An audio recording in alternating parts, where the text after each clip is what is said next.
Hey, it's Dan and Mariah here, and today we're going to be talking about 3 ways you know they are not the one for you.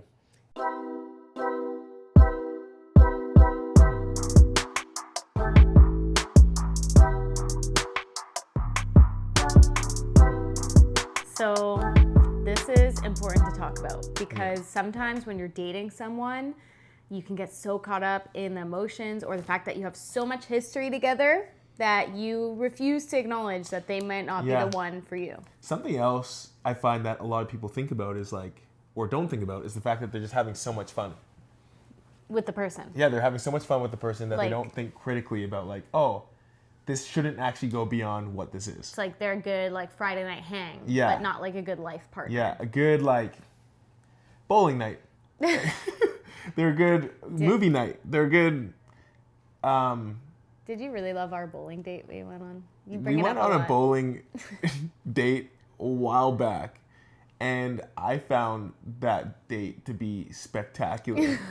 That's why I keep bringing And it up. we've never been bowling since. But anyways, I think it's so important for people to really critically engage this whole idea of discovering not only who is the one, but who isn't the one. Yes. Because I realized that the quicker you can acknowledge who isn't the one, Yeah. is the quicker you can kind of discover who maybe potentially is the one. Yeah. You know what I mean? So the first thing that we want to talk about is when you're indifferent to spending time with them. So you're not really pumped on spending time with them. You're not really doing everything you can to shift things around to spend time with them. It's kind of like meh. Yeah. Like MEH. Like if you're thinking about spending time with them and you're thinking, I actually remember, personal story. My friend, I was seeing a guy one time and my friend asked me, "Are you excited or nervous to see him tonight?" And I said, "Neither." Just meh.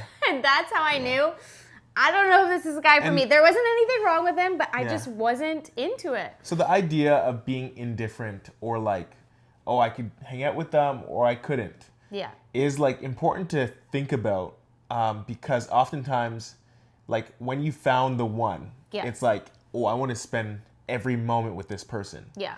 And what I'm not talking about is you're finishing up your master's degree, you're super busy and you kind of have to spend less time with your significant other to focus on your studies. I think that's different. If you are in a moment of grief, for example, and a family member passes away and you don't know how to reconcile that, so you want to spend less time. That's not what we're talking about. We're talking about it's regular life. Yeah. And you're whether we talk tonight or not, I'm kind of chill about it. Who really? Yeah. You know what I mean? Or you're not making an effort to make them a priority. Yeah. I would say that's a bit of a red flag and maybe a reason you shouldn't commit to spending the rest of your life. Yeah, I think it's a flag. I think the jury's still out as to whether it's yellow red or yellow. or I red. guess, yeah. I'd call it a strong orange. Differing personalities. A strong orange. Yeah, we have the type of personalities where we were want to spend all our time together. Yeah, and I think that it's important to like the person. I Yes. think that when looks fade, your looks will never fade. But when looks fade, when the things that make the person the sharpest or most attractive fade, a friendship could actually last beyond. You know what I mean? So you want to know that the person you're committing to in a long-term relationship or a marriage is someone who you genuinely like spending time with. Yeah. So I think it's important to pay attention to that. The other thing that I would say for number 2 is when significant values don't align. Yes. So I'm talking we're both big family people. We love our families, we love each other's families, so on and so forth. But if one of us were we truly don't like spending, I don't love spending time with family. Want to just be I don't like the time. vibe. Yeah. I'd rather spend time with friends or go out and meet random people. Or if it's I really want to have kids and you really don't want to have kids. Yeah. Or even I really want whoever I marry to be able to stay home, keep the house, and homeschool our kids. And you're I really want to build my career. If that was a tension of ours, that's something you got to name and pay attention to. Totally. Or different religions. Even I would be wary of completely different upbringings. Yeah. You can definitely be together and work those out, but just pay attention to it. Yeah. If you come from such different upbringings, different cultures, different everything. Yeah. It's going to be hard to learn those things. Again, not impossible, but definitely something to pay attention to. And pay attention to those. And I think that also, like, someone could be in the same religion as you and have completely different views than you, and or different ways of like living out in that religion. So someone like, say we're Christian, so we'll use the example of Christian. Like, say someone is Christian and they're like, oh, I'm Christian and I go to church on Christmas and Easter, and I pray a couple times a week.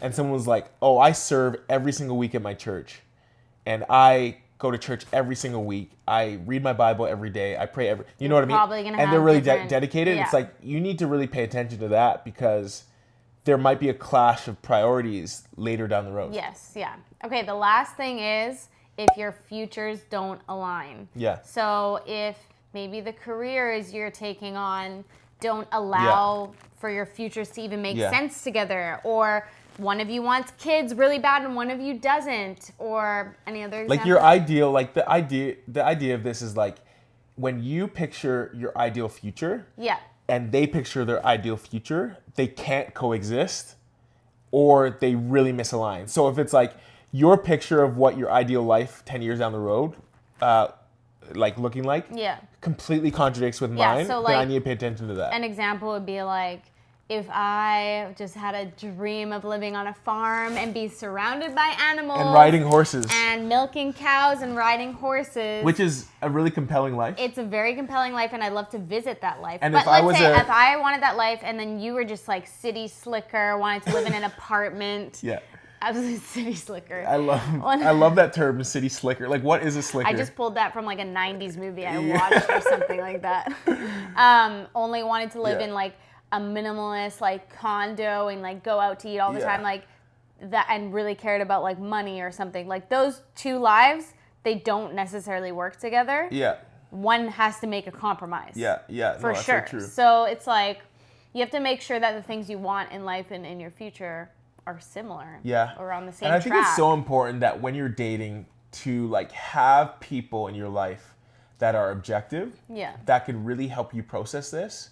Because we're people, we're emotional beings, so oftentimes we can see things like, oh, but I have so much fun with them, and that can get in the way of our like decision making and cloud our judgment as we take steps forward in the relationship. But it's so important to have objective people, whether it be friends or parents or family members, so that they can help us decide and kind of really get a sense of where the relationship's at and where it should go in the future. That it's not just all infatuation, but it turns into something real, commitment. And that's good. Anything else? Nothing else on that. So this wasn't like a comprehensive list. So again, I would love to see people's other kind of stories, suggestions, ideas when it comes to how you can tell that the person you're seeing or dating is not the one. We'd love to see your comments below. As we always say, the best conversations aren't the ones that are happening here, but it's the one that can happen in the comments. So make sure to comment below if you have any thoughts or additions to the conversation. And please like and subscribe because it helps get our videos out there. And we will see you next time.